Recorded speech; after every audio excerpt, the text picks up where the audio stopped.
వసుదేవసుతం దేవం కంసచాణూరమర్దనం కంసచాణూరమర్దనం దేవకీ దేవకీ పరమానందం పరమానందం కృష్ణం కృష్ణం వందే వందే జగద్గురుం. జగద్గురుం శ్రీకృష్ణం శ్రీకృష్ణం వందే వందే జగద్గురుం. జగద్గురుం సర్వం సర్వం శ్రీకృష్ణార్పణమస్తు. శ్రీకృష్ణార్పణమస్తు.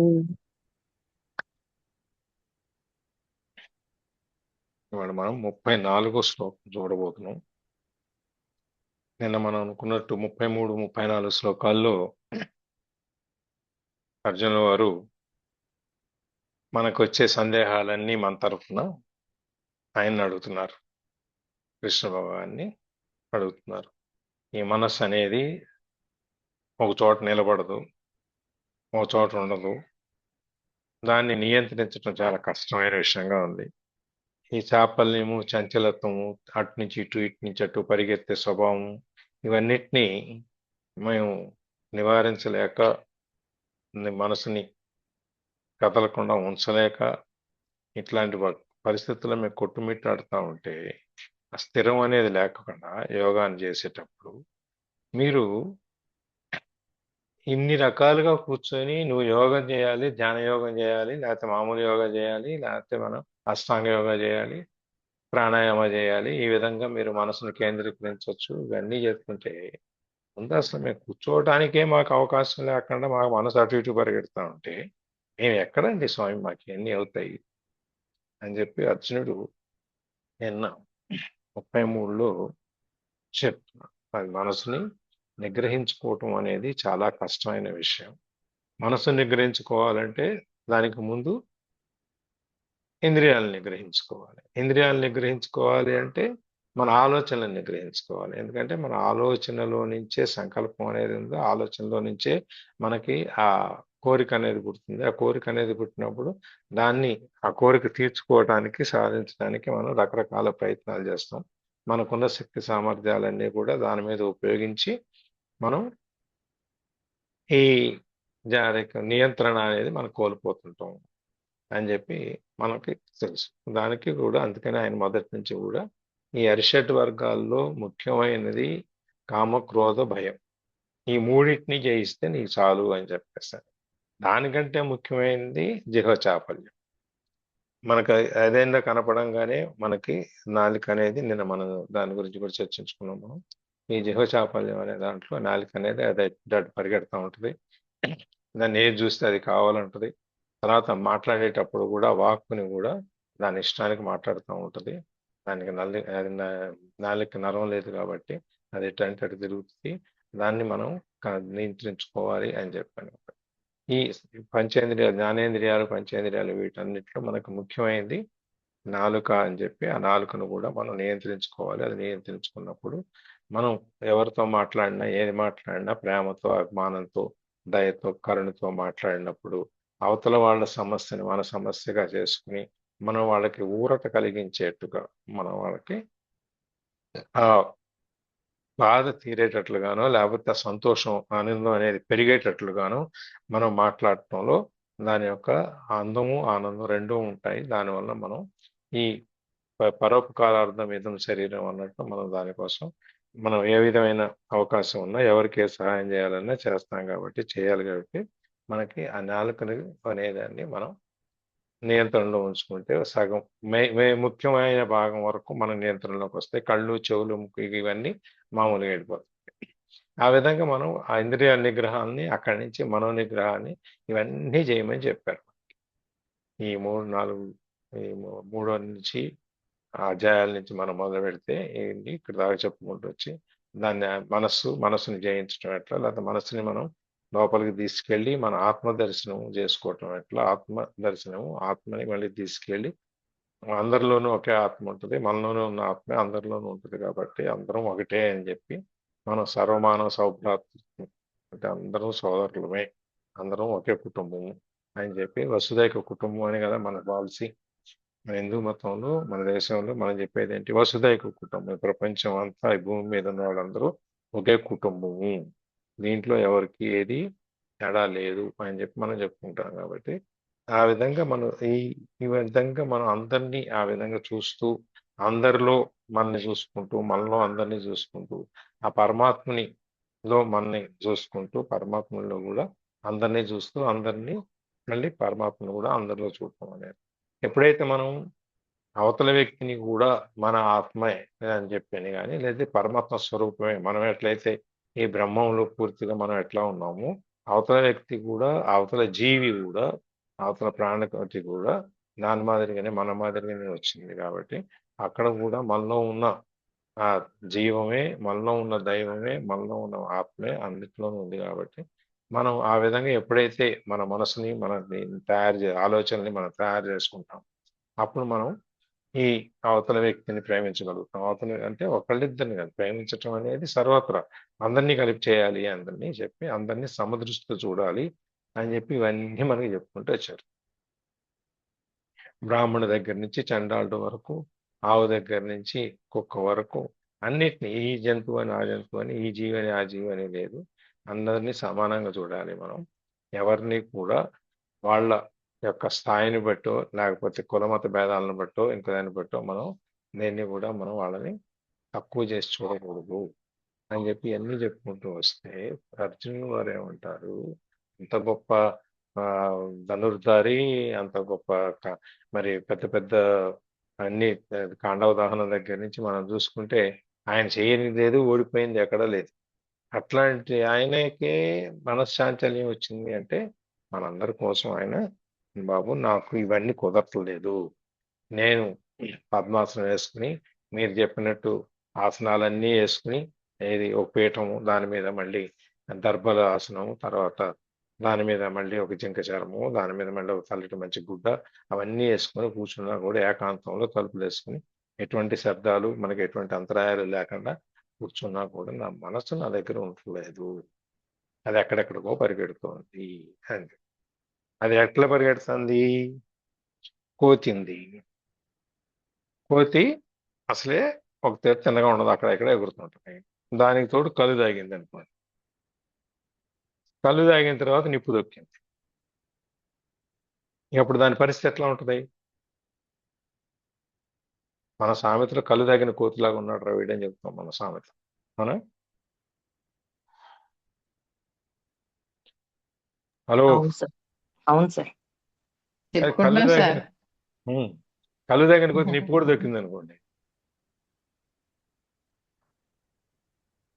ఇక అప్పుడు దాన్ని పట్టుకోవటం ఎవరి తరంగా.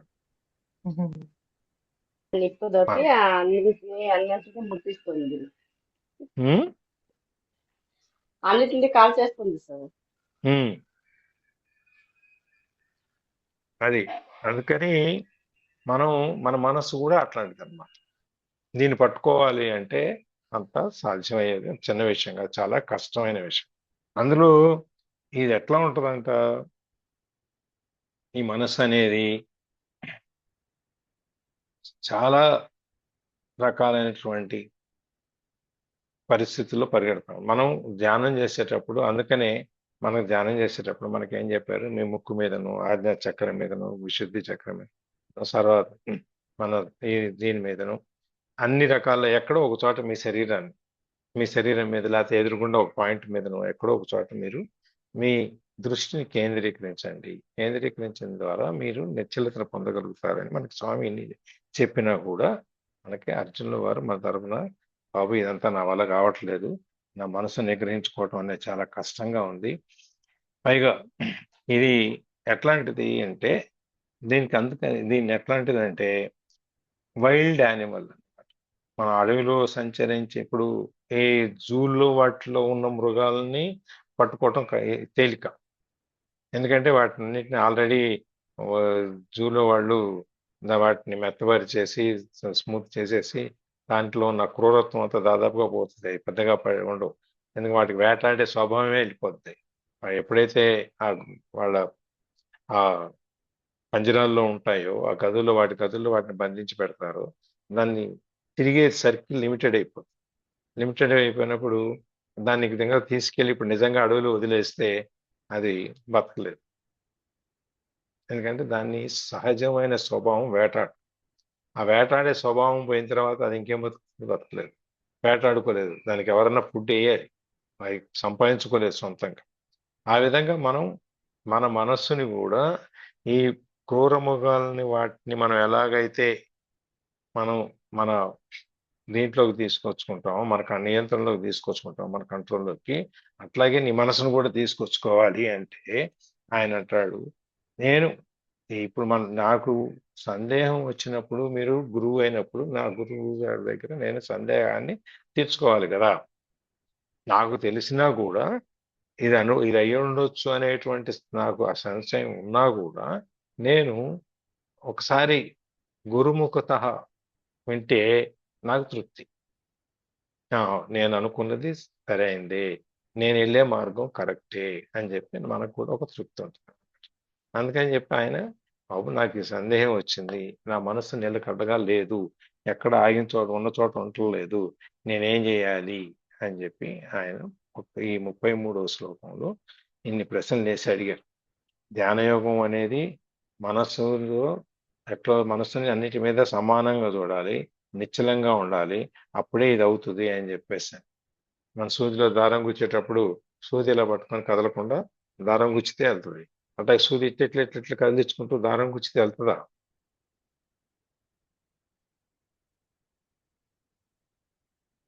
ఉం?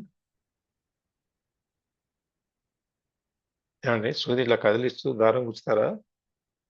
వెళ్దాం సార్, కూర్చున్నామండి. గుచ్చలేం కదా.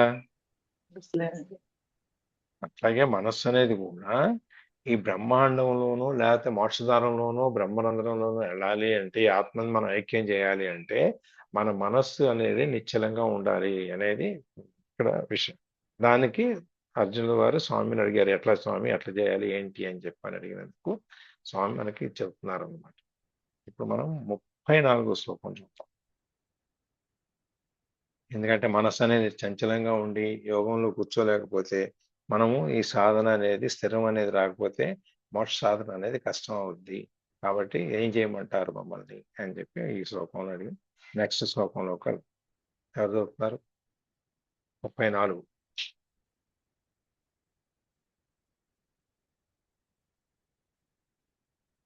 శ్రీలక్ష్మి గారు చదువుతారా? వేణి గారు ఇవాళ మౌనోత్తమ ఉంటారు. లేదు సార్. లేదా ప్రభావతి?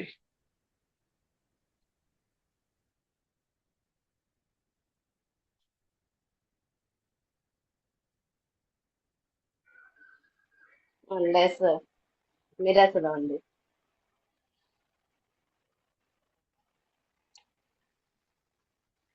మీరే చదవండి సార్. వినపడింది. ఉం. ఆ, లలిత ఏమన్నా ట్రై చేస్తుందా?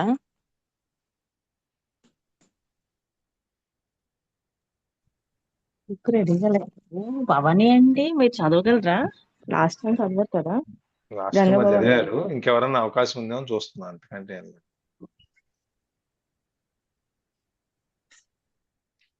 మన గంగాభవాని గారు. చదివేది సారే చెప్పాలి మీకు. ఉం? మన చదివేది సార్ చెప్పాలి, ఎలా చదివాను మీకు సార్ చెప్పాలి, నేను చదివిందా అన్నదండి. అదే ఆ, చూడండి, ఎవరు చదివినా కానీ ఇప్పుడు మనందరం మన ట్రైనింగ్ ఏం లేదు కదా దీంట్లో. వీళ్ళు భావని గారు వాళ్ళు ధనలక్ష్మి గారు వాళ్ళు అంటే వాళ్ళు పారాయణ నేర్చుకున్నారు, వాళ్ళు చదవటం ఎట్లా అనేది. అవునా సార్, మనం నేర్చుకోలేదు కాబట్టి మనం ఆయన కూడా ఏమనుకోడు. అందుకే నాకు శిష్యుడు కూడా. ఇవ్వలేదండి స్వామి, అవకాశం ఇవ్వలేదండి అసలు. ఉం. అందుకని చెప్పి అదేనమాట. ఉం. సుకన్య వీడియోలో ఉన్నారు.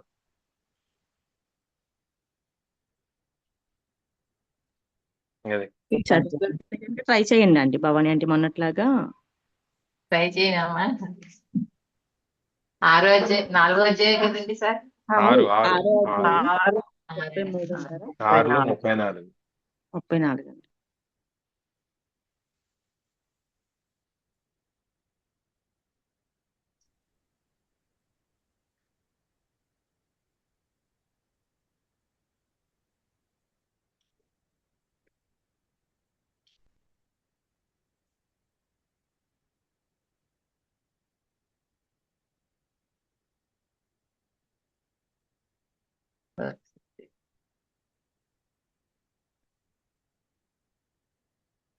Okay sir.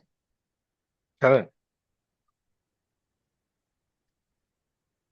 చంచలం హి మనం కృష్ణ ప్రమాది బల ఉద్రడం సత్యాహం నిగ్రహమన్యే వారేవ దుష్కరం సుదుష్కరం.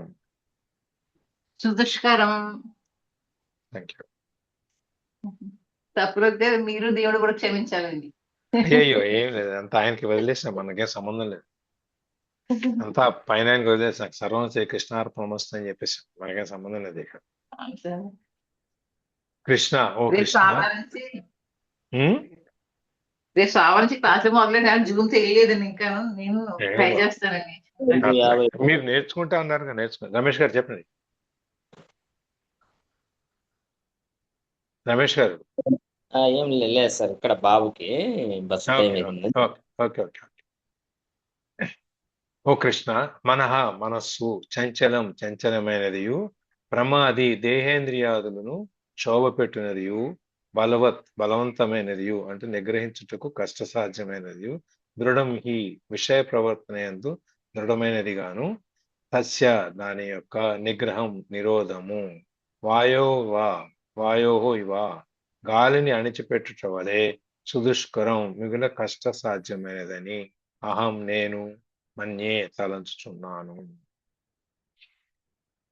నా మనసు నిగ్రహంగా లేదు, నేను గడిచేడు పరిగెడతా ఉంది, దాన్ని ఆపు నా వల్ల కావట్లేదు అని ఇందాక శ్లోకాలు 33లో చెబితే 34లో ఇంకా కష్టంగా చెప్తున్నారు. కృష్ణ, మనస్సు చంచలమైనది, విక్షోభమును కలుగజేయనది, బలవంతమైనది, దృఢమైనది కదా. కావున దానిని నిగ్రహించుట గాలిని అణిచిపెట్టుట వలె మిగుల కష్టసాధ్యమని నేను తలచున్నాను అని చెప్పి అర్జునుడు ఆయన యొక్క అభిప్రాయాన్ని చెబుతున్నాడు. ఇక్కడ మనం ఈ చంచలత్వం గురించి ఇక్కడ చూడండి, దాంట్లో మనకి దేహేంద్రియాదులను, దేహంలో ఉన్న ఇంద్రియాలన్నిటినీ మనం నిగ్రహించుకోవటం గురించి చెప్పినప్పుడు ఆయన ఏమంటారంటే, మనం ఒక చిన్న ఉదాహరణ మనం ఇక్కడ తీసుకోవాలి. ఏంటంటే, మనకి రామాయణంలో రాములు వారు విశ్వామిత్రుడి యాగాన్ని రక్షించటానికి వెళ్ళేటప్పుడు దారిలో ఏం చేస్తారు?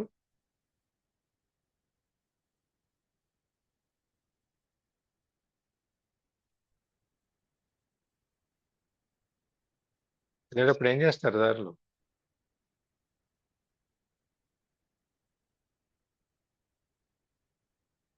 హలో, సార్ మళ్ళీ చెప్పండి. రాములు వారు విశ్వామిత్రుడు వచ్చి రాములు వారిని తీసుకెళ్తాడు కదా, మా యాగాన్ని యజ్ఞాన్ని అవును వీళ్ళంతా పాడు అవును చేస్తున్నారు, మీరు వచ్చి కాపాడాలి అని చెప్పని అవును సార్. తీసుకెళ్లేటప్పుడు దారిలో ఏమేం చేస్తారు అని.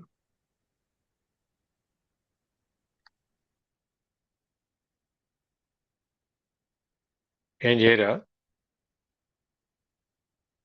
అక్కడ సార్ అడ్డు ఆయనకి పదభావం చేసుకుని వెళ్తూ అడ్డొచ్చిన వాటిని అసలు అతను తెలియకుండా వెనకాల సవరించుకుంటూ వెళ్తారు. తర్వాత ఆయన ఈ స్నానాలు జపాలు చేసుకుంటూ వెళ్తారండి. అది ఋషి ఆయన ఎలా చెప్తే అలాగే చేసుకుంటూ వెళ్తారండి. అదే తాటకిని ఏమేం చేస్తారు? సంహారం చేస్తాడు కదా సార్. సంహరించుకుంటూ తాటకిని వెళ్తారు. చంపమంటాడు కదా. తాటకని చంపుతారు. రావట్లేదు కానీ వెళ్ళండి.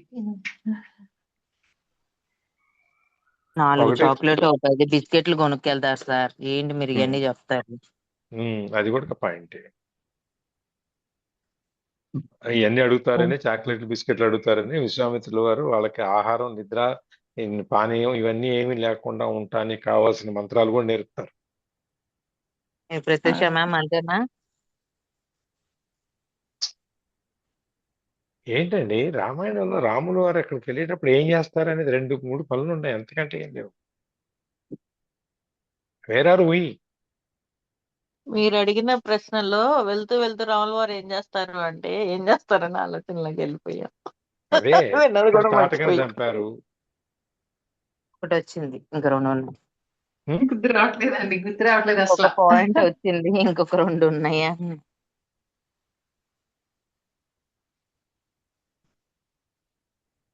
అది ఇంకోటి చాలా దూరము నడిచి వెళ్ళేది. సార్ సార్ ఆ ఒక సార్ పాయింట్ పడవ ఉంటుంది సార్. ఎక్కుతారే పడవ, అది అది కూడా ఇక్కడేనా? అరణ్యవాసానికి అది అరణ్యవాసానికి వెళ్ళేది. అరణ్యవాసం అది. అది అడవికి వెళ్ళేటప్పుడు గుహుడు పడవని ఎక్కేది. శబరి కూడా అరణ్యవాసమేనా? అది అప్పుడే. ఉమ్. చాలా దూరం ఉంటుంది కదా సార్ ఆయన తీసుకెళ్లే ఉమ్, ఆశ్రమము. అందుకని విశ్వామిత్రుడు ఎత్తుకొని తీసుకెళ్తాడేమో. ఆ, లేదు సార్, దాని పాయింట్ ఉంది సార్. అహల్యని అక్కడికి నా వెళ్ళేటప్పుడు ఎంత దూరం నడిచి అహల్య. వెళ్ళాలి ఆఖరిటప్పుడు. రాతిని నాతిగా అని చెప్పి ఒకటి ఉంది కదా మనకి. రాయిని శ్రీగా అహల్య. మార్చితివి.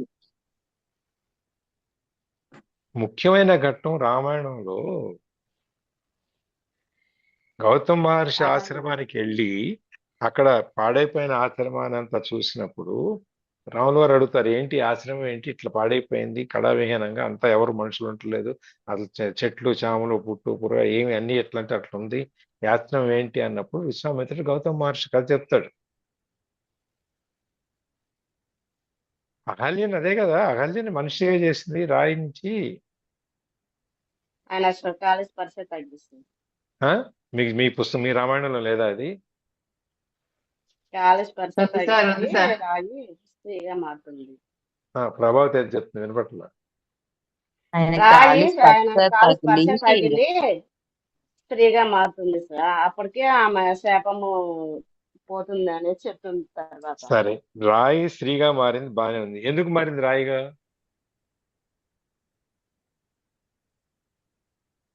దానికి అంత వెనక్కి ముందు వెళ్ళాలి కదా. పూర్వజన్మలో ఆమెకు శాపం ఇచ్చింటారు సార్. ఉమ్, శాపం వల్ల మారిందండి. శాపం ఉమ్, వల్ల ఉంది, రాముడు వచ్చినప్పుడు ఇది విముక్తి అని చెప్తారు కదండి, అది విముక్తి అయిందండి రాముడు వచ్చినప్పుడు. Very good. శాపం ఎందుకు వచ్చింది? గుర్తులేదు సార్. కొన్ని కొన్ని గుర్తుంటాయి నాకు.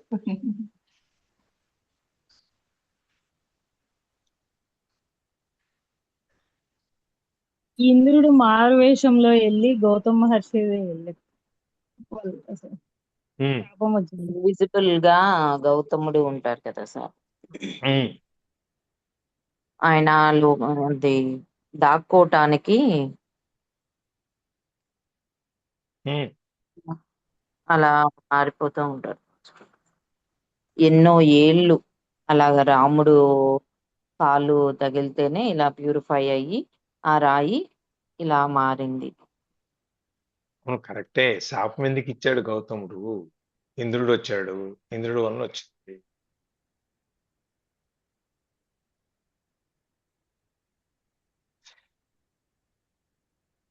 గౌతమ మీరు మహర్షి ఇంత కవిత్రయం. నిజాలు అడిగితే ఎలా సార్? ఆవిడ మీద మీరు కోపంతో ఇంత నిజాలు ఇంద్రుడు అడిగితే అలా ఎలా చేస్తాడు. తెలుస్తుంది సార్? గౌతముడు పొద్దున్నే లేచి 3 గంటలకి ఆయన నదికి స్నానానికి వెళ్ళినప్పుడు, ఆ సినిమాలో వచ్చింది కదండి, అత్తారింటికి దారే సినిమాలో ఇదంతా స్టోరీ ఉంది కదండి, అదన్నా నదికి గుర్తులేదా? పోలేదా స్వామి? ఉమ్. అప్పుడు ఇంద్రుడు అహల్య మీద ఆయనకి దృష్టి ఉంటది, అందుకని చెప్పి అహల్యని లోపరుచుకోవటం కోసం అని చెప్పి గౌతముడి యొక్క వేషంలో మళ్ళీ వచ్చి అక్కడ ఆవిడ గౌతముడు అనుకుంటది, ఆవిడ ఈయన పని అయినా ఇద్దరు అక్కడ కలవటం జరుగుద్ది శారీరకంగా. దాని వలన అప్పుడు ఈ లోపల గౌతముడు మళ్ళీ తిరిగి రావటము, తిరిగి వచ్చిన తర్వాత చూడటము, చూసిన తర్వాత ఇంద్రుడికి శాపాన్ని ఇస్తారు, ఈవిడికి శాపాన్ని ఇస్తారు. ఇక్కడ మనం ఎందుకు ఇది చెప్పుకుంటున్నాం అంటే, ఇదే కాదు ఇంకా చాలా ఇట్లాంటి ఉదాహరణలు ఉన్నాయి. ఎందుకు చెప్పుకుంటున్నాం అంటే, అంతటి గొప్ప మహర్షి కూడా ఈ క్రోధము అనే దానికి లొంగిపోయాడు. మనం స్వామి మనకి 4 అధ్యాయాల్లో 5 అధ్యాయాల్లో మనకి చెప్పింది ముఖ్యమైనవి, భయంకరమైనవి, దుష్కర్ములు, ఈ అత్యంత ఆ, మనకి మన వినాశనం కలిగించేవి 3: కామము, క్రోధము, భయం. ఇంద్రుడు కామంతో వచ్చినందుకు ఈయన క్రోధంతో ఆయన్ని శపిస్తాడు. అంటే ఈ కోపం అనే దాన్ని అంత పెద్ద మహర్షి కూడా జయించలేదు.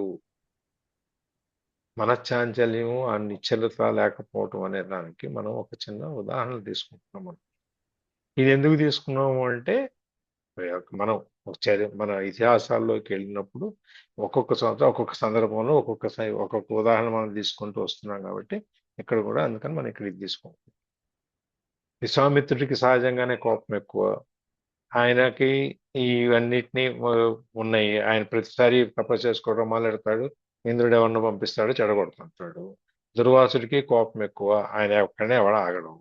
అట్లాగే భృగు మహర్షి వైకుంఠానికి వెళ్ళినప్పుడు నాకు దర్శనం ఇవ్వవా నువ్వు అని చెప్పేసి విష్ణువుని ఆ ఛాతి మీద వర్షస్థలం మీద కాలుతో తంతాడు. వీళ్ళందరూ ఎంత గొప్ప మహర్షులైనా కూడా కోపం అనేది వాళ్ళకి ఉంది. కోపం నుంచి వాళ్ళు బయటికి రాలేకపోయారు. అది ఇక్కడ మనకి దేహేంద్రియాలని మనం నిగ్రహించుకోవటంలో ఇంద్రియాలను నిగ్రహించడంతో పాటు ఇవన్నీ కూడా మనకు వస్తాయన్నమాట. అందుకని ఇక్కడ మనం ఒక్కొక్క ఉదాహరణ తీసుకుంటాం. గౌతముడికి వచ్చేటప్పటికి ఈ ఇంద్రుడు రావటం ఇవన్నీ వదిలేస్తే ఆయన కూడా ఆయన్ని ఆగ్రహంతో ఊగిపోయి కోపం వచ్చి వీళ్ళిద్దరిని శపించేస్తాడు. తర్వాత కోపం తగ్గితే వీళ్ళిద్దరికి శాపం ఎలా ఉపసంహరించుకోవాలి అనే మార్గం కూడా చెప్తాడు అనుకోండి. ఇక్కడ మనం చూడాల్సింది ఏంటంటే ఆయన ఆశ్రమంలో అన్ని రకాలైనటువంటి జంతువులు వాటి యొక్క సహజ స్వభావాన్ని వదిలేసి కలిసిమెలిసి ఉంటాయి. కుక్క, పిల్లి, పాము, ముంగిస, మనుషులు, ఈ క్రూర జంతువులు, సింహం, పులి వగేరాలు, లేళ్ళు ఇవన్నీ ఉన్నా కూడా అక్కడ అవేవి ఒకటికొకటి దాన్ని చంపుకోవటం, హింస అనేది ఉండదు. అట్లాంటి ఒక గొప్ప ఆశ్రమం. అక్కడ ఈ విధమైన జరిగినప్పుడు గౌతమ్ మహర్షి అంత గొప్పవాడైండి కూడా కోపాన్ని అణుచుకోలేకపోయాడు. అందుకని ఆయన కోపం రాగానే ఆయన శపించేశాడు. ఆ శపించేసిన తర్వాత కోపం తగ్గిపోయిన తర్వాత నేనేం చేశాను అనేటువంటి ఒక ఆత్మ పరిశీలన జరుగుతుంది. కోపంలో నేనేం చేశాను అనేటువంటి ఆత్మ పరిశీలన జరిగినప్పుడు పశ్చాత్తాపం అనేది వస్తుంది. పశ్చాత్తాపం అనేది వచ్చినప్పుడు ఆయన మళ్ళీ వీళ్ళకి శాప విమోచనం ఎలాగనేది అని చెప్పడమే కాకుండా మళ్ళీ అహల్య ఆ శాప విమోచనం అయ్యి రాములు వారు వచ్చి కాలుతో తాకినప్పుడు ఆమె స్త్రీ రూపాన్ని ధరించిన తర్వాత మళ్ళీ గౌతమ్ మహర్షి వచ్చి ఆమె తీసుకొని వెళ్తారు. వాళ్ళ ఆశ్రమంలో ఉంటారు మళ్ళీ మామూలుగా. అంటే ఈ దీంట్లో మనకి 3 రకాలైన, ఒకటి కోపాన్ని ఆయన నిగ్రహించుకోలేకపోయారు అనేది ఒకటి. దాని తర్వాత ఆత్మ పరిశీలన చేసుకుని అయ్యో నాకు అనవసరం కోపం తెచ్చుకున్నానే అని చెప్పి మళ్ళీ భార్యని వాళ్ళని ఉపశమనం ఎట్లా దీంట్లో నుంచి అని చెప్పారు. మూడోది అన్నిటికంటే ముఖ్యమైనది పరివర్తన అనేది, మార్పు అనేది వచ్చినప్పుడు మనం దాన్ని స్వీకరించాలి, మారటానికి ఒక అవకాశం ఇవ్వాలి అని చెప్పి మళ్ళీ గౌతముడు ఆ మహర్షిని ఆమెని అహల్యని తీసుకుని వెళ్తారు. ఆమెతోనే ఉంటారు. నువ్వు అప్పుడు నీకు ఇదంతా అయింది కాబట్టి నేను నిన్ను తీసుకోను, నిన్ను ఏలుకోను అని చెప్పలా. ఒక మహర్షి ఆయన దాన్ని సరిదిద్దుకునేటువంటి మార్గాన్ని కూడా ఇచ్చారనమాట. ఆయన దయతో కరుణతో చేసిన తప్పుని ఎత్తి చూపించడమే కాకుండా మనం ఏం చేస్తాం, ఏదైనా చిన్నది ఉంటే 25 ఏళ్ళ తర్వాత 30 ఏళ్ళ తర్వాత కూడా మనది గుర్తుపెట్టుకుని పలానా అప్పుడు నువ్వు ఇలా చేసావని ఎత్తి చూపిస్తూ ఉంటాం. పెళ్లిలో మీ వాళ్ళు ఇలా చేశారు, మా వాళ్ళని ఇలా అన్నారు, లేకపోతే భోజనాల్లో అప్పుడు ఉప్పు తక్కువైంది అంటాం కదా. అంటే సార్ అంటారు సార్. ఎన్నేళ్ళైనా ఉంటుంది. లేకపోతే అంచు సరిగ్గా రాలేదు, మీకు చెప్తే ఇది కూడా చేత కాలేదు, ఏవో రకరకాలుగా ఇవన్నీ మనం అంటూ ఉంటాం. ఇక్కడ ఆ అవకాశం ఆయన ఇవ్వలే. నువ్వు తప్పు చేసావు కాబట్టి నేను ఎత్తి చూపించకుండా నువ్వు చేసిన తప్పు నువ్వు దిద్దుకొని మారి నువ్వు మళ్ళీ మామూలుగా ఉండు అనేటువంటి ఒక అవకాశాన్ని ఆయన ఇస్తున్నారు అక్కడ అందుకని ఆయన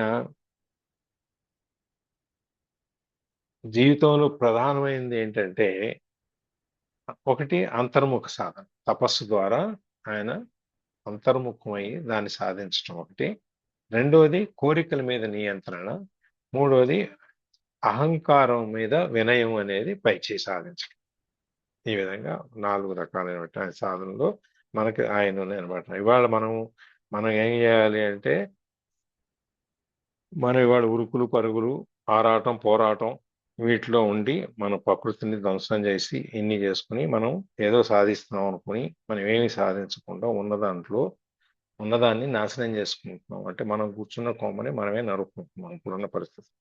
అందుకని మనం జీవనం అనేది విలువలతో కూడి ఉండాలి. మనకి వాల్యూ సిస్టమ్ అనేది ఒకటి ఉండాలి. ఈ విధంగా ఉండాలి, ఈ విధంగా చేయాలి, ఈ విధంగా పోవాలి, ఇవన్నీ రకరకాలుగా మనకి ఆ వాల్యూ సిస్టమ్ అనేది ఉండాలి. దానికి ఆ విలువలు అనేది నేను స్నేహానికి విలువనిస్తాను, కుటుంబానికి విలువనిస్తాను, సమాజానికి విలువనిస్తాను, సమాజ ధర్మం ఏదైతే ఉందో దాని ప్రకారం నడుచుకుంటాము. ఇలా కొన్ని అబద్ధం చెప్పము, న్యాయంగానే సంపాదించుకుంటాము, న్యాయంగానే తింటాము. ఈ విధంగా రకరకాలైనటువంటి వాటిని మనం విలువల కింద పెట్టుకుని దాంతో పాటు మనకు చెప్పిన క్షమ, కరుణ, సహనం, నియమం, జ్ఞానం, ప్రేమ, అభిమానం వగేరా వగేరాలన్నింటినీ మనం దైనందిన జీవితంలో మన రోజువారీ జీవితంలో కనుక తీసుకొచ్చుకున్నట్టయితే మనం ఈ వ్యక్తిగతమైన మన శాంతి ఉద్ధరణ, అట్లాగే సామాజికమైనటువంటి సమాజాన్ని ఉద్ధరణ ఇవన్నీ జరుగుతాయి అన్నమాట. అందుకని మనం ఈ ఆగ్రహాన్ని, కోపాన్ని ఈ నియంత్రణలో లేకపోవటం అనే దాని గురించి మనకి ఇవన్నీ ఉంటాయి. ఇవన్నీ ఏం చేస్తాము, మనకి ఆ రాముల వారు విశ్వామిత్రుడు తీసుకెళ్లేటప్పుడు ఒక పాట వస్తుంది. ఆ పాటలో రాతిని నాతిగా చేసి అని చెప్పండి. అహో, రాముల వారు కాలు తగలగానే రాయి స్త్రీగా మారిపోయింది అని చెప్పి. కానీ మనం ఒక్కొక్క ఇన్సిడెంట్ లో ఒక్కొక్క ఆ కాంటెక్స్ట్ లో మనం ఎందుకు వచ్చింది, దాంట్లో నుంచి మనం నేర్చుకోవాల్సింది ఏంటి,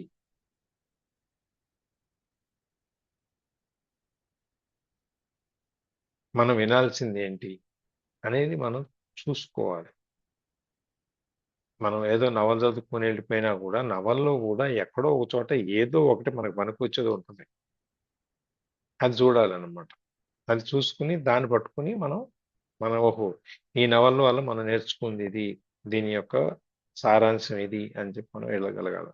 అందుకని ఇక్కడ అర్జునుడు మనకి ఈ చంచలత్వం అనే దాని గురించి చెప్పినప్పుడు ఎంత రకమైన చంచలత్వం అనేది మనకు తెలుస్తుంది అన్నమాట.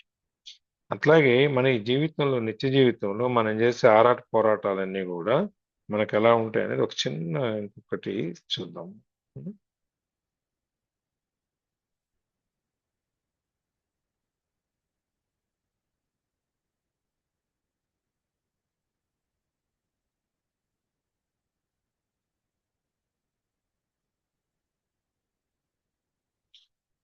మనం డబ్బు, కీర్తి, పదవులు ఇవన్నీ కావాలి అని చెప్పి మనం పాకులాడతాం కదా. దాంట్లో మహాభారతంలో ఇది చిన్న కథ ఉందన్నమాట. దాన్ని మనం ఏ విధంగా చూస్తాము అనేది ఒక చిన్నది, ఒక 2 minutes రీడింగ్ చూద్దాం. జీవితానికి 2 ప్రధాన లక్షణాలు ఉంటాయంట. ఒకటి ఆరాటం, ఇంకోటి పోరాటం. అన్ని సందర్భాల్లో, అన్ని విషయాల్లో మనం ఆరాటపడిపోతాం. మనం ఏదైనా సరే అక్కడ ఒక ప్రసాదం తీసుకోవడానికి వెళ్ళినా, తీర్థం తీసుకోవడానికి వెళ్ళినా, లేదా భోజనాలకి విందు భోజనానికి వెళ్ళినా ఆరాటం. ముందు మనం వెళ్ళిపోవాలి, తినేయాలి. పోనీ కూర్చుంటాకన్నా ప్రశాంతంగా తింటామా అంటే అది లేదా, ఇది లేదా, పక్కడికి ముట్ల ఆకులు ఏముంది, మన ఆకులు ఏం లేదు, వాడేసేది, వాడికి 2 వేసాడు, నాకు 1 వేసాడు, ఇవన్నీ మళ్ళీ మొదలు. కాబట్టి అన్నిట్లో కూడా మనకి ఆశ, కోరిక, తపన ఇవన్నీ ఆరాటంలో భాగాలన్నమాట. పోషించుకోవడానికి పని చేయటం, తర్వాత మన ఉద్యోగం వృత్తిలో మనం కలిసిపోవటం ఇవన్నీ తప్పలేదు, చేయొచ్చు. కానీ నువ్వు పదవుల కోసమో సంపాదన కోసమో లేకపోతే ఇంకో అధికారం కోసమో దేనికోసమో నువ్వు ఈ కీర్తి అనేది డబ్బు అనేది వీటి కోసం దొడ్డిదారిని వెళ్ళొద్దు. దొడ్డిదారిని పాకులాడితే మన మనుగడకి అది అనర్థం అవుతుంది అని చెప్పి ఒకటి అనమాట యారాటం అనే దాంట్లో. అందుకని జీవించటం అనేది ఒక కళ. ఆ కళ తెలిసిన వాడు సుఖపడతాడు, తెలియని వాడు కష్టపడతాడు. అందుకని దుర్యోధనుడి చరిత్ర మనం కనుక తీసుకున్నట్లయితే చక్రవర్తి, సార్వభౌముడు, ఆయనకి లేనిది లేదు.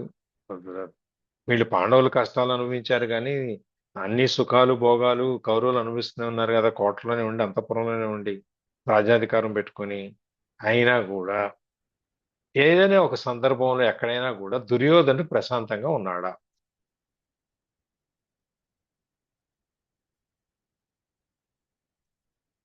ఎక్కడ ప్రశాంతత లేదు సార్, లేదు కదా.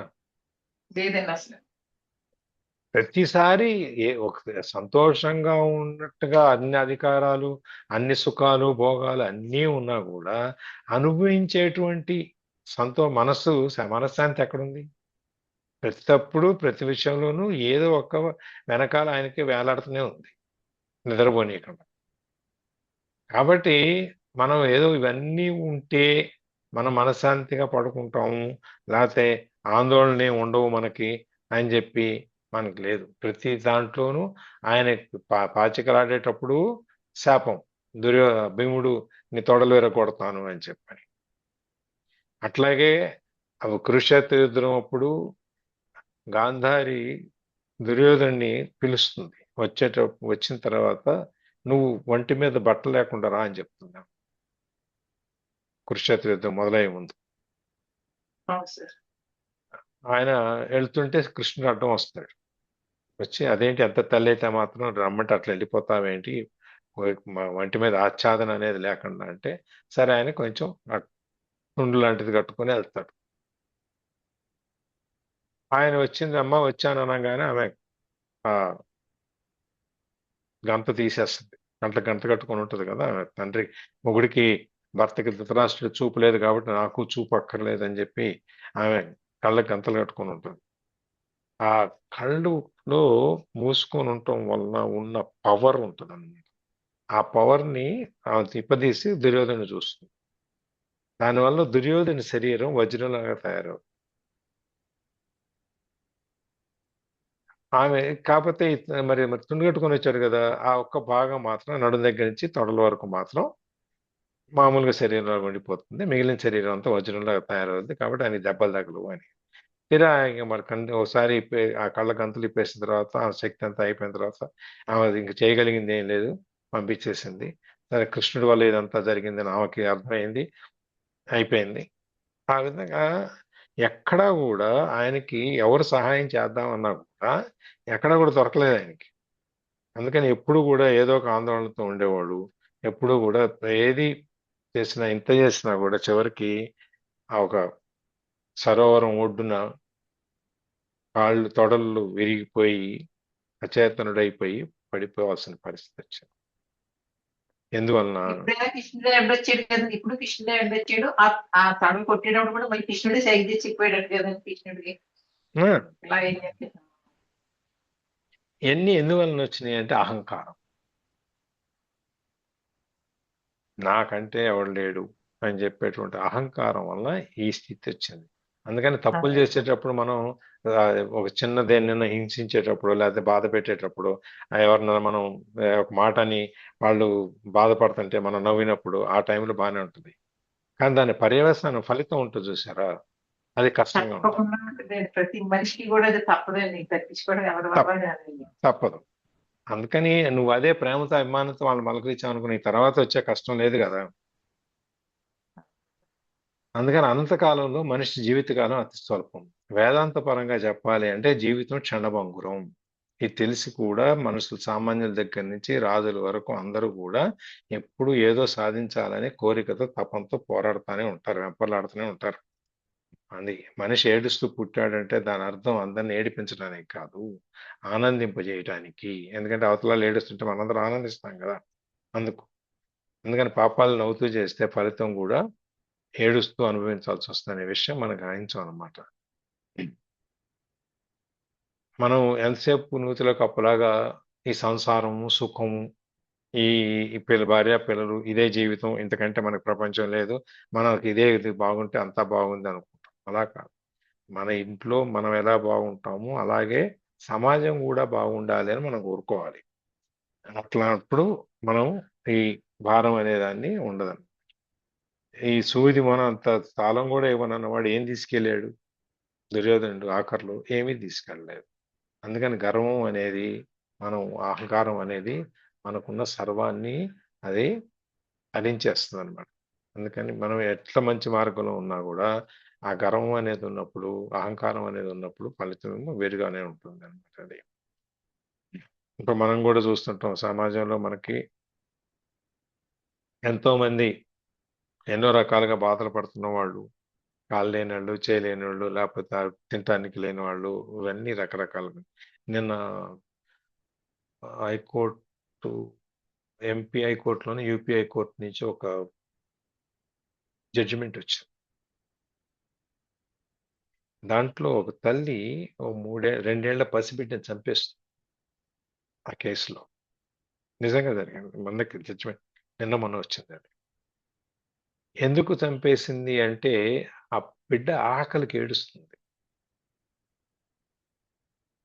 ఆకలికి ఏడ్చినప్పుడు ఆ భరించలేక ఆ తల్లి ఎవరిని అడుక్కోలేక, అడిగి పెట్టలేక, తినలేక, ఆ ఆత్మాభిమానం అనేది అడ్డం వచ్చి చంపేస్తుంది. సరే, కేసు అయింది, హైకోర్టుకు వచ్చింది. హైకోర్టులో జడ్జిమెంట్ చెప్పేటప్పుడు జడ్జి అబ్జర్వేషన్ అన్నమాట. ఆకలి అనేది కోసం ఆకలి అనేది ఉండకూడదు. అసలు ఆ మనిషికి ఆకలి అనేది ఉన్నప్పుడు ఆకలి అనే దాన్ని తీర్చాల్సిన బాధ్యత అందరూ ఈ సమాజం మీద ఉంది. ఈ సంఘంలో మీద ఆ బాధ్యత ఉంది. ఆ బాధ్యత నిర్వర్తించలేకపోతే ఆ తల్లి ఆత్మాభిమానంతో బిడ్డను చంపేసుకునేటువంటి ఆ హృదయాన్ని, మనసుని ఎంత విధంగా చంపుకుంటే బిడ్డను చంపుకోగలుగుతుంది? 2 ఏళ్ళు పెంచిన బిడ్డని ఎంత లోపల ఆమెకి అసక్తత అనేది, చేతగానితనమో లేకపోతే ఇంకోటో, ఆ బిడ్డకి అన్నం పెట్టుకోలేకపోతున్నా అనేటువంటి బాధ దానికి పురిగొల్పింది. నిజంగానే జరిగిందా సార్? హ్మ్? నిజంగానే జరిగిందండి? నిజంగానే నిన్న హైకోర్టు జడ్జిమెంట్ ఇది నేను చెప్పేది. మరి నిజంగానే జరిగినప్పుడు ఆ తల్లి మాత్రం ఆకలి ఎలా తీరుతుందండి? ఏదండి? ఆ తల్లికి కూడా ఆకలి ఎలా తీరుతుంది? ఆకలి పిల్లకి పెట్టలేక పిల్లకి చంపేసింది, మరి తను ఎలా బతుకుతుందండి? పిల్లకి పెట్టి లేకపోతే చంచావాలి కానీ ఆకలి ఇప్పుడు తను చంపేసిన కూడా తర్వాత ఎలాగో చచ్చిపోతాడు. ఆకలి అనేది చంపిన తర్వాత ఎలాగో హత్యానేర కింద జైల్లో పెడతారు, జైల్లో కూడా పెడతారు. అదే అదే. అది కాబట్టి ఆమెకి ఆ బాధ లేదు. కానీ ఇక్కడ మనం చూసేది ఆమె ఎట్లా బతికింది అనేది కాదు, ఆ చర్యకి పురిగొరిపిన పరిస్థితులు ఏమిటి అనేది.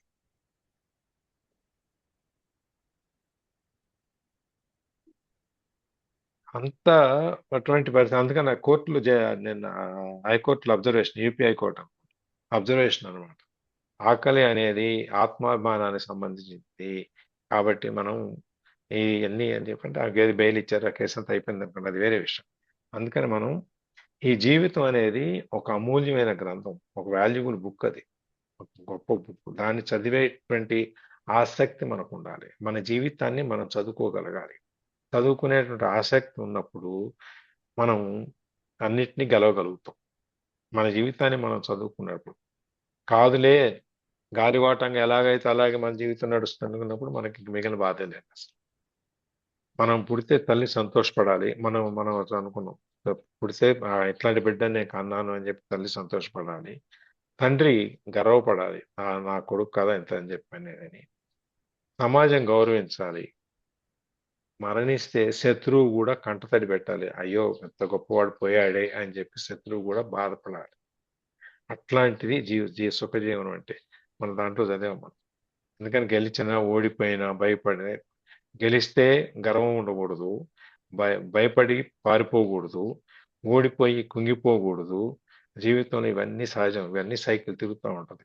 అందుకని 10 మందికి మనం ఉపయోగపడుతూ నడుస్తూ ఉండాలి అనేది మన జీవితం యొక్క అవసరం. ఎందుకు జీవించాలి అనేది, బతకాలి, పుట్టాలి అనేది ఇవన్నీ. ఇక్కడ మనకి మళ్ళీ వెనక్కి వస్తే మనం ఈ మనసు నిశ్చలంగా ఉండాలి అనే దానికి మనం ఇక్కడ ఎక్కడెక్కడికో వెళ్ళి తిరిగేసి వచ్చేస్తాము. గౌతముడి దగ్గర నుంచి, మన జీవితం దగ్గర నుంచి ఇవన్నీ. ఇది మనసు యోగము, ఆత్మైక్యము వలన మనస్సు అనేది నిశ్చలంగా ఉంటుంది అనేది మనకు తెలుసున్నమాట. కానీ మనస్సు మహా చంచలమైంది, అది కదలుతుంది, అది ఒక చోట ఉండదు. మనం ఇందాక కలుదాగిన కోతి సామెత చెప్పుకున్నట్టు అది ఎక్కడో శోభ పెడతా ఉంటుంది, శాంతంగా మనసుని, హృదయాన్ని శాంతంగా ఉండనివ్వదు. ఈ మనసుని అది జీవితాన్ని చిలికేస్తానమాట, మందర పర్వతాన్ని చిలికినట్టు చిలికేస్తుంది మన దీన్ని. అందుకని మనం అంతేకాకుండా ఈ అనేక జన్మలుగా మనం సంపాదించుకున్నటువంటి వాసనలు ఉంటాయి కదా, పాత జన్మలు, అంత జన్మలు, ఆ తర్వాత జన్మలు, ఇవన్నీ మనకి దాన్ని ఏమంటాం, కర్మలు, సంచిత కర్మ. సంచిత కర్మ అంటే గత జన్మల నుంచి వచ్చినాయి అన్ని. ప్రస్తుత కర్మ, ఆగామి కర్మ అంటే వచ్చే జన్మల్లో కూడా కంపేర్. ఇవన్నీ ఈ కర్మలన్నిటిలో మనకు ఉంటాయి కాబట్టి వీటన్నిటి వలన మనం ఈ సంస్కారం అనేది ఉండదు. తర్వాత మనం కనపడే వీటిని మనం పోగు చేసుకొని బలంగా ఉంటాం. కాబట్టి ఈ మనస్సులో ఈ పాతుకుపోయినటువంటి అభిప్రాయాలు, ఆలోచనలు ఇవన్నీ ఎట్లా ఉంటాయంటే బలంగా ఉంటాయండి. అంతేకాకుండా గుంజలు పాతి దృఢంగా ఎట్లా తయారు చేస్తారో ఆ విధంగా కూడా ఈ పాతుకుపోయి ఉంటాయి. దాన్ని మనసులోంచి అంత తేలిగ్గా తీసేయలేము. అందుకని చెప్పి ఈ అర్జునుడు ఈ మనస్సు యొక్క సామర్థ్యం, మనసుకి ఎంత శక్తి ఉంది అంటే అది ఒక చోట ఉండదు, తిరుగుతూ ఉంటుంది. రెండోది ఆ మనసులో పాతుకుపోయినటువంటి భావాలు, ఆలోచనలు ఏవైతే ఉన్నాయో ముందు నుంచి అవన్నీ బలంగా, దృఢంగా ఉంటాయి. కాబట్టి వీటన్నిటిని తీసి పడేయటం అనేది అంత తేలికైన విషయం కాదు. అందుకని ఈ లక్షణాలన్నీ ఉంటాయి కాబట్టి ఈ మనసుని మనం తీసి పడేయలేం. కాబట్టి దాన్ని సాధకులకి మరి ఈ మనసు అనేది ఇట్లాంటి పరిస్థితి సాధకుల్ని ముప్పు తిప్పలు పెడుతుంది. ఒక చోట కూర్చొనిదు, నిలబడినీదు. 5 నిమిషాలు మనం గదిలో కూర్చొని కళ్ళు మూసుకొని జ్ఞానముద్ర వేసుకుని మనసుని కంటే ఆలోచనలు వచ్చేస్తుంటే మనకు వాళ్ళ పద బయటకు అని చెప్పి మళ్ళీ బయటకు వచ్చేస్తాం. దాన్ని జయించటం అనేది చాలా కష్టము. అందుకని మనం ఎంత శాంతంగా ఉండాలన్నా కూడా ఉండలేము. కాబట్టి మళ్ళీ శాంత స్థితికి రావాలి. ఒకసారి మనం మనస్సుని కంట్రోల్లో తీసుకొచ్చి, నియంత్రణలో తీసుకొచ్చుకొని మనం కొంచెం శాంతంగా ఒక 10 నిమిషాలు కూర్చున్నా మళ్ళీ బయటకు వచ్చిన తర్వాత మళ్ళీ ఆ ప్రశాంతత రావాలి అంటే ఒక్కోసారి 5 నిమిషాలు పట్టొచ్చు, వారాలు పట్టొచ్చు, నెలలు పట్టొచ్చు. మన మానసిక స్థితి మీద ఆధారపడి ఉంటుంది. అందుకని ఇట్లాంటివన్నీ ఉన్నప్పుడు మనకి ఈ మనస్సును నిగ్రహించడం అనేది చాలా కష్టము అని చెప్పి దాన్ని ఎట్లా స్వాధీనపరచుకోవాలి, ఉపాయం చెప్పండి. మళ్ళీ మొదటికి వచ్చేసారు. ఆయన ఇప్పుడు దాకా చెప్పింది నువ్వు ఇంద్రియాలు నిగ్రహించు, మనో నిగ్రహం ఉండాలి, ఇవన్నీ చేసుకొని నీకు మనసు, బుద్ధి అనేది వచ్చినప్పుడు నీకు ఆటోమేటిక్గా ఆత్మదర్శనం అవుతుంది, లోపల చూసుకుంటే ఇవన్నీ చెప్పుకుంటూ వస్తే మళ్ళీ ఈయన మొదటికి వచ్చి నువ్వు ఇవన్నీ నాకు తెలీదు, మనసు నిగ్రహపరచుకోవాలంటే ఏం చేయాలి, నాకు ఉపాయాలు చెప్పంటాడు. మళ్ళీ చెప్పిందంతా అదే కదా ఈ 3 అధ్యాయాల్లో. అయినా కానీ ఇదంతా చాలా కష్టంగా ఉంది. అంటే చెప్పటం వేరు, ఆచరించటం వేరు. ఆచరణలోకి వచ్చేటప్పటికి చెప్పినవన్నీ కూడా చేయగలుగుతామనే గ్యారంటీ లేదు. నేను ఎప్పుడు చెప్తుంటాను, ఒక ఈత కొట్టడం ఎలా అనే దాని మీద ఒక 100 పుస్తకాలు చదివేసి నాకు ఈత కొట్టడం వచ్చు అని చెప్పి దూకితే ఏమవుద్ది? నీళ్ళల్లో మునిగిపోతాడు. అట్లాగే 30 రోజుల్లో తమిళం నేర్చుకోండి, లేకపోతే 30 రోజుల్లో హిందీ నేర్చుకోండి, 30 రోజుల్లో మరాఠీ నేర్చుకోండి, ఇవన్నీ ఉంటాయి కదా. ఆ బుక్ చదివేసి మన భాష మాట్లాడగలమా? మాట్లాడలేము సార్. మాట్లాడలేము. అట్లాగే మనకి ఇన్ని అధ్యాయాల్లో శ్రీకృష్ణుడు వారు అర్జునుడికి చెబుతూ మనందరికీ కూడా చెప్పిన ఇవన్నిటినీ చివరికి వచ్చేటప్పటికి మీరు చెప్పిందంతా బాగానే ఉందండి, నేను ప్రాక్టికల్గా ఆచరణలో కూర్చుంటే నా మనసు నా నియంత్రణలో ఉండలేదు, అది దాని ఇష్టానికి తిరుగుతుంది, నేను చెప్పినట్టు వింటలేదు. మళ్ళీ దీనికి ఇంకేమైనా ఉపాయాలు ఉన్నాయి చెప్పండి. అంటే ఇంకా తేలిగ్గా ఏమైనా మనం చేయగలమా? ఎన్ని రకాల కష్టాలు, ఎన్ని రకాల ఎన్ని కాకుండా ఇంకా మేమైనా తేలిగ్గా ఉన్నాయా? తేలిగ్గా ఉంటే 2 ఉపాయాలు ఏమైనా ఉంటే చెప్పండి. ఎందుకంటే ఈ మనో నిగ్రహం అనేది సుదుష్కరం. సుదుష్కరం అంటే అనిపియటం కావట్లేదు నాకు, ఇది చాలా కష్టంగా ఉంది. అది ఎంత కష్టము అంటే పోలిక చూడండి శ్లోకంలో ఆయన గాలిని అణిచిపెట్టడం ఎంత కష్టమో అంత కష్టంగా ఉందండి. గాలిని ఎక్కడ అణిచిపెడతాం మనం? అణిచిపెట్టగలమా? అణచి పెట్టలేము సార్, గాలిని పెట్టలేం కదా, బంధించలేము. బంధించలేం. బంధించలేము. అందుకని మనసు కూడా అట్లా అయిపోయింది. అది ఎంత కష్టమో ఇది అంత కష్టంగా ఉంది. పోలిక ఇంకేదైనా కనుక పోలిస్తే మళ్ళీ ఇది ఇట్లా చేస్తే బాగానే ఉంటుందని చెప్పి సలహా వస్తుందని చెప్పి ఆయన గాలికే చెప్పేశాడు శుభ్రంగా. గాలిని ఎట్లా అణిచిపెట్టలేకుండా ఉన్నాము, నా మనసును కూడా అట్లా అణిచిపెట్టలేకుండా ఉన్నాము. కాబట్టి మీరు దీనికి నాకు 2 కొంచెం మంచి ఉపాయాలు ఏదన్నా తేలిగ్గా వచ్చే ఉపాయాలు చెప్పండి అని చెప్పి అర్జునుల వారు ఈ శ్లోకంలో అడుగుతారు. అందుకని 33, 34 శ్లోకాల్లో మనకి చెప్పింది మనకు వచ్చిన సందేహాలు ఏవైతే ఉన్నాయో ఆ సందేహాలన్నీ అర్జునుడు శ్రీకృష్ణుల వారిని అడిగారు. ఇప్పుడు శ్రీకృష్ణుల వారు 35వ శ్లోకంలో ఈ ఉపాయాల గురించి చెప్తారు. అది మనం సోమవారం నాడు చూద్దాం.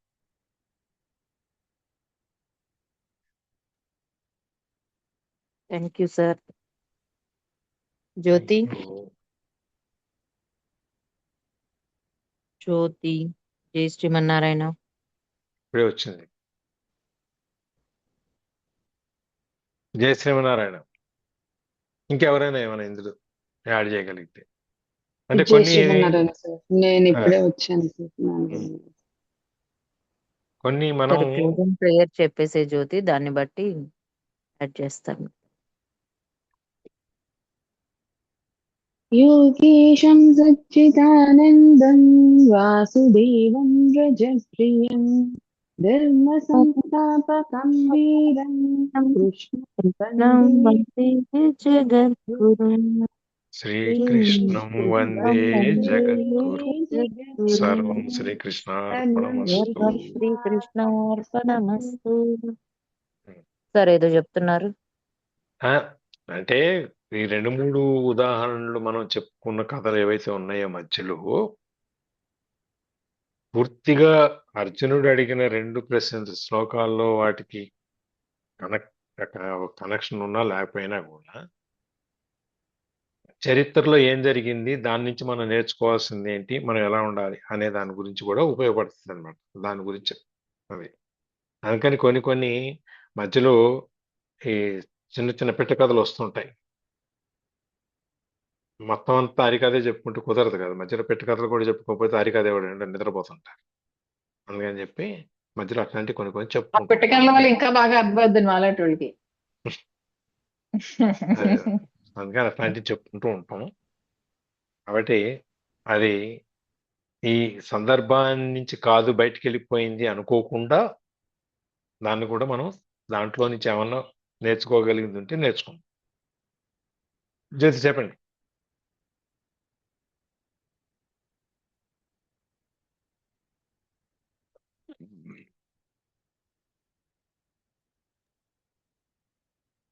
ఇంకా యాడ్ చేస్తారండి?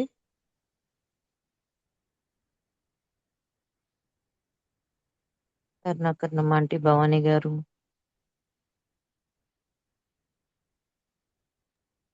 లేదండి, అంతా విపులంగా బాగా చెప్పారు. మీరు జ్యోతి గారు లాంటి వాడు, భవానీ గారు లాంటి వాడు, ధనలక్ష్మి గారు లాంటి వాడు యాడ్ చేయాలండి. మేము యాడ్ చేయటం లేదు. సార్ చెప్పింది మళ్ళీ ఇంకోసారి వినాలి కానీ అసలు చెప్పే ఛాన్సే లేదండి మాకు.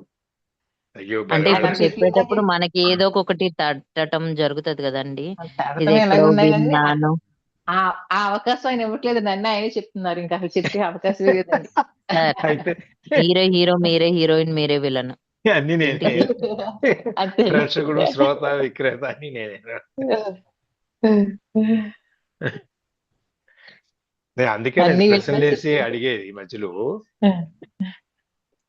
అందుకు మీరు కాదులేండి, అడిగినా ఎవరు ఇంకా పడుకున్నారు అన్ని ఎవరు వివరంగా లేచున్నారని చెప్తున్నారండి. కనుక్కోవడానికి. అన్ని అర్థాలు ఉన్నాయండి. ఉమ్. కానీ ఓకే. ఆలయ చరిత్ర అందరికి తెలిసి ఉంటుంది అనుకున్నా నేను. అది తెలుసు కానీ అంత ఇదిగా గుర్తులేదు సార్ ఎవరికి. అది రాయి అయ్యింది అని తెలుసు కానీ ఆ శాపంది ఇది సినిమాలో చూసినా గానీ ఎవరికి గుర్తులేదు మీరు చెప్పేదాకా. పాట ఉంది కదా సార్, రాయిని ఆడది చేసిన రాముడు అని. అవి గుర్తొచ్చినాయి కానండి అది ఎందుకు అనేది ఇంకా అసలు గుర్తు రావట్లేదండి చదివినా కానీ. అంటే టచ్ లో ఉన్నాం కదా, మళ్ళీ మాట్లాడుకోం కదా దాని గురించి, అందుకని ఒక్కోసారి ఆ లింక్ మిస్ అవుతుంటుంది. Okay, not an issue. ఏదో మళ్ళీ మనం దాన్ని ఇంకొకసారి జ్ఞాపకం చేసుకోవడం జరిగింది, ఏదో కారణం అయితే. గుడ్. సార్ రికార్డింగ్ ఇక్కడ ఆపేనా? క్షీరసాగర మదనం అంటే ఆ, ఈ క్షీరసాగర మదనం అనేది మన లోపలే అంటే ఎప్పుడు జరుగుతూ ఉంటుంది అని అది అది చెప్పేశారా సార్ మీరు? నేను దానికే అది ఆ, ఓకే. ఎప్పుడు మనలో మనస్సుని ఉండే ఆ, చెప్పండి. ఉమ్, ఈ మనలో ఉండే మనస్సుని మంచి మనం మదిస్తా ఆలోచన ఉంటాము అని. ఆ, ఎప్పుడు మనకి మనలోనే క్షీరసాగర మదనం అనేది జరుగుతూ ఉంటుందంట సార్. అది నేను విన్నాను, ఆ, చదివాను అనమాట ఒక book లో. అది ఏమి అంటే మనలో ఉండే మంచి ఆలోచనలు అండ్ చెడు ఆలోచనలు, ఒకటి దేవతలు ఒకటి రాక్షసులు అన్నమాట. మనలో ఉండే బుద్ధి అనేది మందర పర్వతం. సో దానికి ఈ దేవతలు ఈ రాక్షసులు అంటే మంచి ఆలోచనలు చెడు ఆలోచనలు చిలుకుతూ అవుతూ ఉన్నప్పుడు ఒక్కొక్క ఆలోచన వస్తూ ఉంటుంది, అది బుద్ధి నుంచి అన్నమాట. సో అది వచ్చినప్పుడు మంచి ఆలోచనలు మాత్రమే మన యొక్క మైండ్ వరకు వెళ్ళాలి. అండ్ చెడు ఆలోచనలు గొంతులోనే ఉండిపోవాలి. అది ఎట్లా అంటే శివుడు తన విషాన్ని గరళంలో అంటే పైన ఊర్ధ్వలోకాలకి కిందన అధోలోకాలకి పంపించకుండా మధ్యలో ఉంచి ఎట్లయితే రక్షిస్తున్నాడో అప్పుడు మాత్రమే ఈ వాక్ శుద్ధిలో కూడా ఇది వస్తుంది అన్నమాట. సో అప్పుడు మన గొంతులో మాత్రమే ఉండిపోతే అప్పుడు నువ్వు శ్రేష్ఠుడుగా ఆ, కూడా అవుతావు అని కూడా ఇక్కడ చెప్పచ్చు. సో సయోగి అని చెప్పి మనకి చెప్పారు కదా, ఆ సయోగి అవ్వాలి అని అంటే ప్రతి క్షణం ప్రతిరోజు జరిగేటువంటి నీ యొక్క క్షీరసాగర మదనంలోని నీ మనసులో క్షీరసాగర మదనంలో ఎప్పుడు కూడా రెండు ఇప్పుడు అమృతం కూడా వచ్చింది అండ్ విషం కూడా వచ్చింది. సో అమృతం మాత్రమే నువ్వు బయటకి చూపించాలి అండ్ మంచి ఆలోచనలు మాత్రమే బయటకు రావాలి. సో ప్రతి ఒక్కరిలోని కూడా రెండు ఉంటాయి. సో దాన్ని నువ్వు గొంతులోనే అణిచిపెట్టి ఉంచాలి అని కూడా చెప్పొచ్చు సార్. సో దీని ప్రకారం మామూలుగా మనకి కూడా ప్రతి ఒక్క వాళ్ళకి కూడా ద్వేషము అండ్ ఆ యొక్క అసూయ అనేది లెవెల్స్ ఉంటాయి అన్నమాట. ఆ లెవెల్ దాటిపోతే వాడు సైకోరా అని చెప్పి అంటాం అన్నమాట. సో ఆ లెవెల్ ని నెమ్మదిగా తగ్గించుకుంటూ రావాలి అని కూడా దీంట్లో వస్తుంది. యా, అది థ్యాంక్ యూ సార్. ఈ మథనం అనేది మనకి మనసులో కూడా మనకు జీవితంలో రోజు జరుగుతున్నట్టు, రోజు మనం వాళ్ళు ఒకసారి చేశారు, మనం రోజు చేస్తుంటాం. ఎందుకంటే అది ఆ చిలకటం అనేది లేకపోతే ఆ వెన్న అనేది రాదు. మనం మజ్జిగ ఎలా అయితే పెరుగుని చిలుకుతామో, మజ్జిగ చేసి మజ్జిగలోంచి వెన్న తీసి దాంట్లోంచి నెయ్యి ఎలా వస్తుందో, అలాగే మన ఈ మనస్సుని మన దీన్ని మేధస్సుని అన్నిటినీ మనం చిలికి చేయకపోతే, ఆ మదనం అనేది చేయకపోతే మనకులోంచి అటువంటి ఆ ప్రకరణం రాదనమాట. వెన్న రావటం అనేది ఎట్లా అంటే మనకు మంచి ఆలోచనలు, పుణ్యకార్యాలు క్షీరసాగర ఇవన్నీ. మదనం అన్నారు కదా సార్, క్షీరాన్ని కూడా చిలికితేనే కదా సార్. అంటే చీరానిగా చెలిగితేనే వచ్చేది మనకి. మనం మామూలుగా మజ్జిగ పెరుగులోంచి తీసుకుంటాం. ఇక అప్పుడు ఏమైందంటే ఇప్పుడు మనకు ఉప్పు సముద్రాలు ఉన్నాయి, అప్పుడు పాల సముద్రాలు ఉండేవి. అందుకే అందుకని క్షీరసాగరము అని పేరు వచ్చింది. పాల సముద్రం, క్షీరం అంటే పాలు, సాగరం అంటే సముద్రం, కాబట్టి దాన్ని చిలికితే ఇవన్నీ వస్తాయి అని చెప్పాను. ఇప్పుడు మనం ఈ బయట దొరికే వెన్న నెయ్యి ఉంటాయి చూడండి, అవన్నీ పాల నుంచి తీసినాయి, పెరుగు నుంచి తీసినాయి కాదు. పాలని వాళ్ళు ఇప్పుడు మీరు చెప్పినట్టు ఆ చిలక పాలతో గ్రైండ్ మిక్సింగ్ అక్కడ ఆ సెంటర్లో, చిల్లింగ్ సెంటర్లో దాన్ని తిప్పి తిప్పి తిప్పి తిప్పి దాంట్లోంచి వెన్న తీస్తారు పాలల్లో నుంచి. ఎందుకంటే క్షీరసాగర మదనం అంటే అక్కడ చెప్పింది పాల సముద్రాలు ఉండే ఆ రోజుల్లో, కాబట్టి పాల సముద్రాన్ని చిరికేవాళ్ళు. ఈ ఉప్పు సముద్రాలు తెలియదు ఇంకా అప్పటికి. అవును సార్, నెయ్యి మామూలుగా తయారైంది అయితే కేజీ 700. చల్నింగ్ చేసింది హ్యాండ్ మేడ్ బై చల్నింగ్ అని చెప్పి చేసింది 2500 సార్, నేను చూసాను. అదే A2 గీ అంటారు, A1 గీ అని ఉంటది. A1 అంటేనేమో ఇప్పుడు మన పాలల్లోంచి తీసి బయట అమ్మేది, అది రేట్ తక్కువ ఉంటుంది. A2 అనేది ఇప్పుడు దాదాపుగా 3500 4000 ఉంటుంది ఇక్కడ మాకు. A2 అంటే ఆఫర్ లో ఉన్నదే 2500 చెప్పాడు వాడు. ఆఫర్లో పెడితే మామూలుగా మాకేంటంటే అదేంటంటే మన ఇంట్లో చేసుకున్నట్టు అమ్మేగడ తీసి పెట్టి, పెరుగు తీసి పెట్టి, ఇదివరకు ఏంటంటే మనకు పెరుగు తోడేసి పొద్దున్నే మజ్జిగ పెట్టి చేసుకుని దాంట్లోంచి వెన్న తీసి ఆ వెన్నని నీళ్ళలో వేసి తర్వాత దాన్ని 2 రోజులు ఆపి 2 రోజు 3 రోజు అయిన తర్వాత కరగబెట్టేవాళ్ళం. అప్పుడు నెయ్యి రోజు మా అమ్మమ్మ వాడేవాళ్ళు వాళ్ళ ఇంట్లో కాబట్టి. అదే సార్, మా అమ్మమ్మ వాళ్ళ ఇంట్లో అట్లే ఉదయాన్నే లేచిన వెంటనే మజ్జిగ చిలకాల, చిలక అదే పని. అది. దాంట్లో మజ్జిగ చిలకటంలో మళ్ళీ మనకి కొన్ని ఉపయోగాలు ఉన్నాయి. మజ్జిగ ఇలా చుట్టూ తిరుగుతాం కదా, ఆ నడుము ఇవన్నీ కూడా దానివల్ల సన్నబడతాయి. ఒకటి మణిపూరక చక్రం మనకు అక్కడ యాక్టివేట్ అవుద్ది. మనం చేసే పనుల్లో ఆ రోజులు ప్రతి పనిలోనూ మనకున్న చక్రాలన్నీ యాక్టివేట్ అయ్యే ఏదో ఒక సందర్భం. ఆ తిరగలి తిప్పటంలో ఇలా దీనికి ముందు కొంగి తిరగలు పిండి తిప్పేటప్పుడు కానీ రుబ్బుకోవటం, ఇవన్నీ ప్రతి కత్తిపీటతో పనిలో. కొయ్యటం, అదే సార్, అది చక్కీ నాకైతే చలనాసన్ బాగా అని. యూజ్ అయింది సార్. మా అత్తగారు కత్తిపీటతోటే కోయించేవాళ్ళు 9th మంత్ నిండేదాకా కూడా. ఆ చాకి కూర్చునేవాళ్ళం కదా. ఇవ్వట్లేదు, ఇంత పొట్టేసుకొని నేను ఎలా వంగాలి, కోసేదాన్ని, ఫైట్ చేసేదాన్ని. తర్వాత మూలాధార అది చక్రం మనకు నార్మల్ డెలివరీకి ఉపయోగపడింది. ఉపయోగపడుతుంది. మూలాధార చక్రం యాక్టివేట్ అవుతుంది, మీ పెల్విక్ రీజియన్ అంతా స్ట్రాంగ్ గా తయారవుతుంది. చపాతీ ఇవన్నీ నేల మీద కూర్చొని చెయ్యాలి, ఇప్పటిలాగా ఉమ్, నుంచొని అన్ని చేయటం. ఇప్పుడు నిల్చొని ఏది చేస్తే మోకాలు లేదు నొప్పులు అనే వస్తాయి. చెప్పొచ్చు. మోకాలు నొప్పులు వస్తాయి. మనం షింక్‌లో గిన్నెలు కడుక్కుంటాము అన్నీ అట్లా. ఇంతకుముందు బయట కూర్చొని కడుక్కునేవాళ్ళం. బట్టలు చాకలి బండకేసి, రుద్ది, వంగి చేసేవాళ్ళం. ఏముంది ఇప్పుడు నుంచొని వంగి వాషింగ్ మిషన్ ఎయటం తప్పితే పెద్ద పనేం లేదు. ఇప్పుడు మనం జ్యోతి పొయ్యి ఏదో ఊదుతాం కదా, చెప్తున్నావు. హ్మ్. పొయ్యి ఊదే దానికి గొట్టం ఉంటుంది, గొట్టం. అది మన లంగ్ కెపాసిటీ ఇంక్రీజ్ చేస్తది. నీ నీ ఆ అనాగత చక్రము, లంగ్ కెపాసిటీ అన్ని ఇంప్రూవ్ చేస్తుంది. ప్రతి పనికి అది శరీరానికి ఏదో విధంగా ఉపయోగపడేదే చేసేవాళ్ళం. ఇప్పుడు అవన్నీ పోయి జిమ్కి వెళ్ళాల్సి వస్తుంది. అయన్నీ పోయి జిమ్‌కెళ్ళి హాస్పిటల్‌లో ఆ బాల్స్ తీస్తాడు. అది ఊదుకొని ఎన్ని బాల్స్ లెగుస్తున్నాయో చూసుకొని. ఆ! ఇవన్నీ నాకొకటి మనకి లేచిందంటే నాకు 2 లేచినాయి. అది. ఇప్పుడు ఆ ఊరుంది కదా సార్! కూర్మ గ్రామం. అక్కడైతే ఇవన్నీ మళ్ళీ ఉంటాయేమో. ఉమ్. అక్కడ అక్కడైతే కూర్మా గ్రామంలో అయితే ఎవరు అక్కడ ఉండేది అక్కడే పండిస్తారనమాట. బాగుంటది సార్. ఎక్కడది? ఇక్కడికి దగ్గరే వస్తుంది సార్, ఇక్కడికి ఒక 50 కిలోమీటర్స్ 60 కిలోమీటర్స్ అట్లా వస్తుంది. మీ ఊరికా? హిరేనగరం. అయితే డేట్స్ ఎప్పుడు ఉండవు సార్, ఎప్పుడు బాగా బిజీగానే ఉంటది. ముందరే ప్లాన్ చేసుకోవాలి. అక్కడ ఎండాకాలం అయితే ఊర్లోకి ఇంత వెళ్ళే వాళ్ళు అలవాటు కూడా అయిపోయి ఇంకా చెప్పులు టైట్ ఎండాకాలం ఇవ్వట్లేదు. కాబట్టి కొంచెం కష్టం. సో కొంచెం మామూలు ఇక్కడ లో అట్లయితే ప్లాన్ ఒకసారి వెళ్లి చేయొచ్చు. చూసుకోవాలి. దాన్ని బట్టి మనం ఎంతవరకు ఉండగలం. కానీ వెళ్ళి చూసేదానికి వెళ్ళి ఒక 2 days ఉంటేనే అనుభవంలోనే ఆ యొక్క ఫీల్ అనేది తెలుస్తుంది. ఏదో అదే ఎగ్జిబిషన్ కాదు కదా, ఒకసారి వెళ్ళి అట్లా అదే. చూసి వస్తే వచ్చేదాన్ని. ఉండాలి. మినిమం 2 డేస్ ఉంటే గాని ఉమ్. మన ఒళ్ళు లేకపోయినా మనకెంత సహకరిస్తది తెలుస్తది. లేకపోయినా 1 night అయినా కనీసం ఇంకా. ఉమ్. 1 ఏంటండి నైట్ దాని అంటే స్పెషల్ ఏం లేదు స్పెషల్ జ్యోతి. అండి? ఏంటండి అది స్పెషల్?